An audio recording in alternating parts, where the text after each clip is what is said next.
So the guys over at Rally Sport came in clutch for us and got us a side bond duckbill carbon fiber trunk for the STI here. I tried to wrap the wing, you guys. It's just, I don't have the patience for it, and it wasn't going to come out looking good. Plus, I love the wingless look on these cars. A lot of people don't like it. I'm a big fan of the wingless stuff. So the duckbill version, I think, adds a nice little flare to the rear end and helps break up a lot of the Miami blue that we have on the car. I think it looks great. There is a little bit of trimming we got to do on this trunk. So in order to get the backup camera to fit in here and the license plate lights, I do need to open up these holes a little bit. It's pretty standard with a lot of carbon fiber stuff. So I'm gonna grab a respirator, grab my file and some gloves, and start just opening up these holes just an ever so slightly amount. If I have a Dremel with a sanding disc, I'll probably use that. But we just need to open these up just a hair to get everything to slide in where it needs to.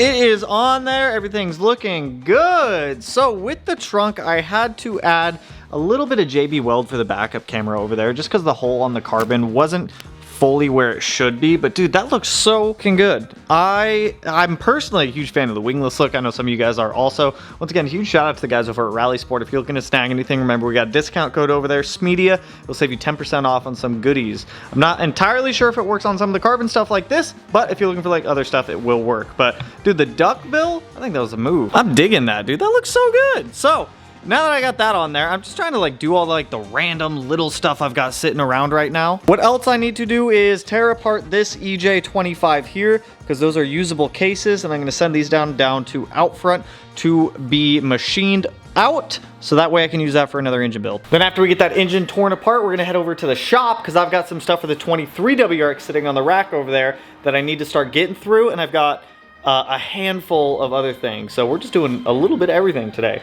There's nothing wrong with that. Sometimes that's what we gotta do.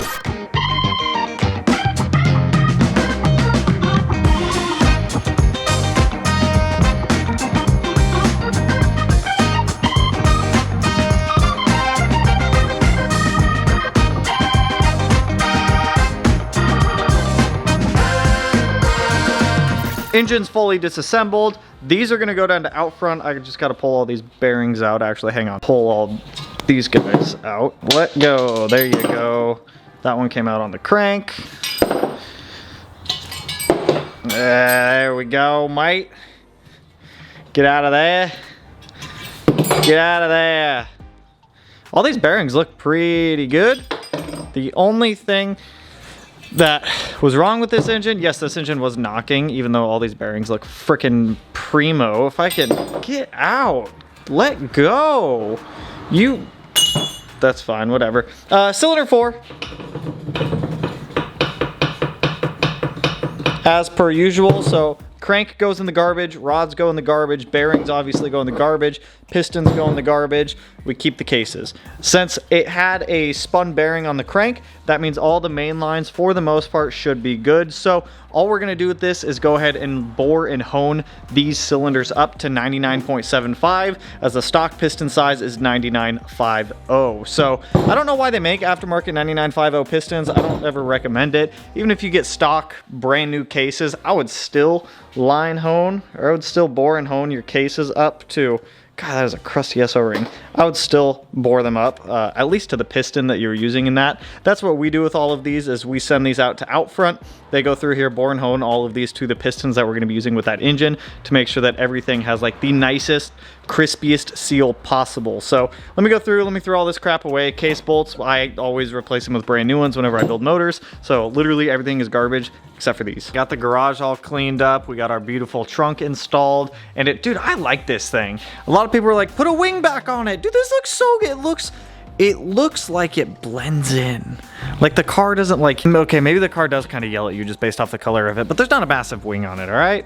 I dig the wingless look. We got our EJ25 back here all torn down. I'll send this out to Outfront in the morning, so that way that guy can go get machined up. I do gotta grab the pistons from the shop though, because I have to send the pistons with the block, obviously. So, over at the shop, like I said, we got some smaller modifications to throw on the VB that I've just had sitting around for a while. We got this beautiful Alcantara leather steering wheel, another little Alcantara piece going on, and some diodynamic tail as turn signal modules for the WRX. We also have some Perrin stuff over here that's gonna be going on the car in maybe the next video or the one after. And we've got some other stuff coming for the 23 WRX. So I just wanna kind of clean up some of the random smaller stuff that I have sitting around for that car right now. So I think what we're gonna start with is the tail as turn module. I will get one installed and then show you guys kind of what it does. I prefer these. I think it cleans up and kind of modernizes the rear end of these cars a lot more. Even on the older ones like the VAs and whatnot, I just think it looks better. Pop out the one little clip here. This panel should pop off, but it's always a pain, so I like to use a pick. There we go. Now we can pop out the tail light, which is just these two 10s.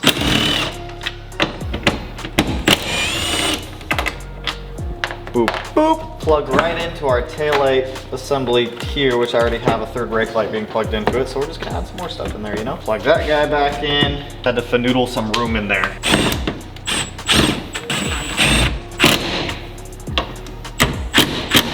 So on this side, we've got the tail as turn module. On this side, we just have stock. So when I go to use my blinker, you can see what the new blinker actually is. I think the LED bar looks way better than the stock does. I'm about it. So let's go ahead and toss in the one on that side over there. Oh, there we go.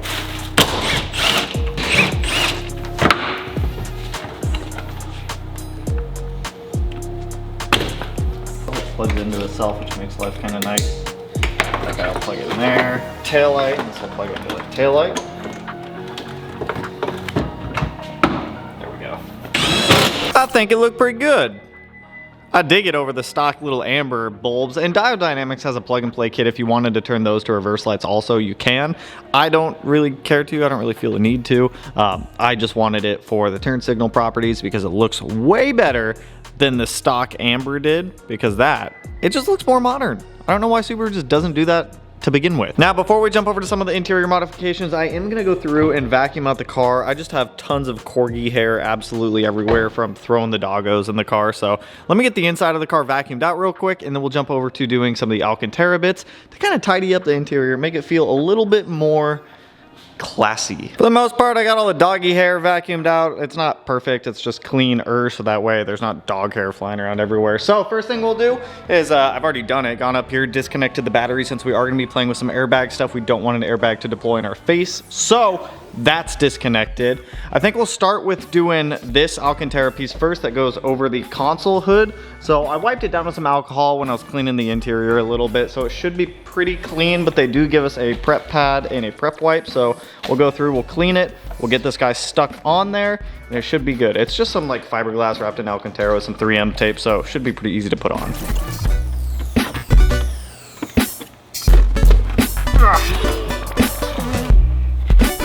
Oh, yep, all right, cool. It just pops up.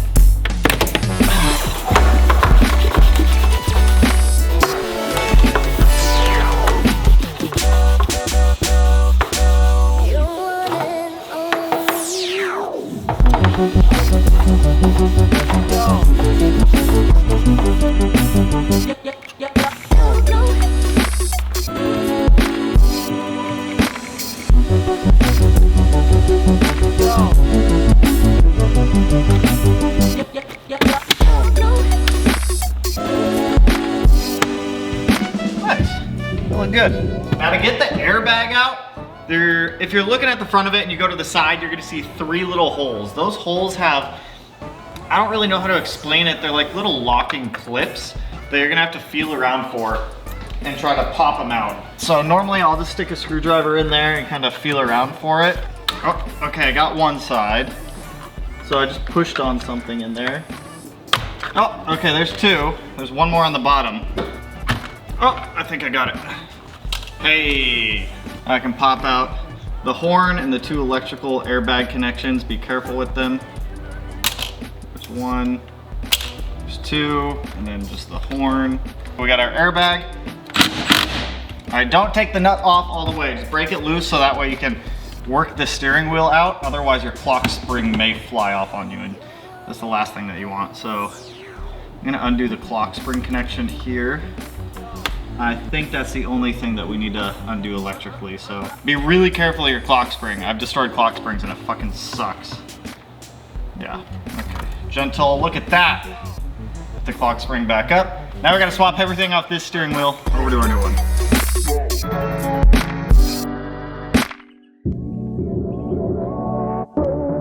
I got it figured out, I got everything transferred over. The way that you gotta do it is on the stock wheel, what you start with is obviously pulling the airbag, getting the wheel out. Then you have to take out the 3 screws on the back, you'll immediately see them. And then you gotta like pop out the back cover here first, and then you can get all the other screws out. What I found it being difficult is Subaru uses like these rubber, like it's like this hard rubber on the steering wheel, like on both sides and the bottom, and you really gotta like yank it out. You're gonna feel like you're gonna break it, but you gotta be gentle and like yank at the same time. So we're gonna set this one aside just to give you guys a reference. This is what the stock one looks like. It's the stock steering wheel. And this is the new one going in. It is Alcantara and leather. It's got a little bit larger of grips on the sides, and it's got the flat bottom as the OEM one did. So let's go ahead and put this thing in. It's gonna be reverse order as before. We're gonna get the steering wheel put on. So, airbag connections. Make sure our clock's free. There we go. And airbag connections.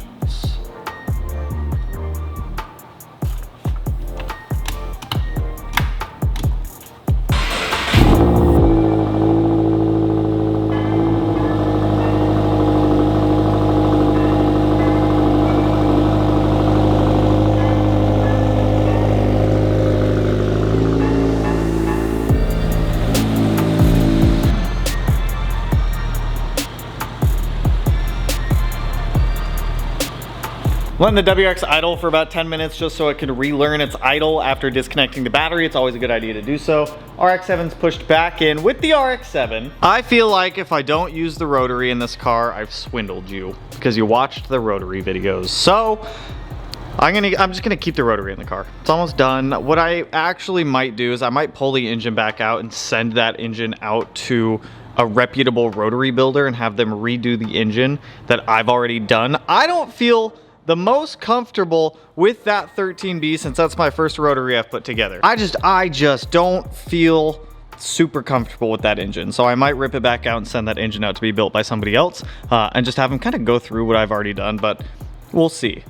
I'll keep the rotary in it and we'll just get it running with the rotary. Interior in here came out looking great. So I need to go find a touchless car wash. I would wash this car right now, but it is like 30 degrees out and I'm kind of cold and I don't want to deal with cold water. So let's go find a touchless car wash. So I couldn't find any good touchless washes that were under like 20 bucks. So I'm just not going to worry about cleaning the WRX right now. Instead, I want to go take the STI out, get some photos of it with the new wingless trunk on there, see how it looks outside of the garage. Plus, I will go swing by Melanie's work and go say hi to her and go grab a coffee because she makes some pretty delicious cappuccinos. I don't drink them, but they're pretty delicious. I don't know how well this thing's gonna wanna try to start up in cold weather. Like I said, it's still fine to drive as long as I just keep it under 5,000 RPM right now, which I'm just going to a coffee stand and going to get some photos of it, so I think I'll be all right. But I said I wanted to still enjoy this car, and I'm going to. She's spinning over slowly. Hey, there we go.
Look at oil temps. I don't know if you really see them. It's kind of blown out.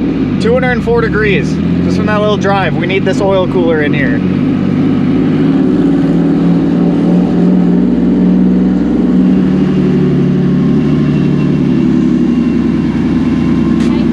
Hey. Thank you.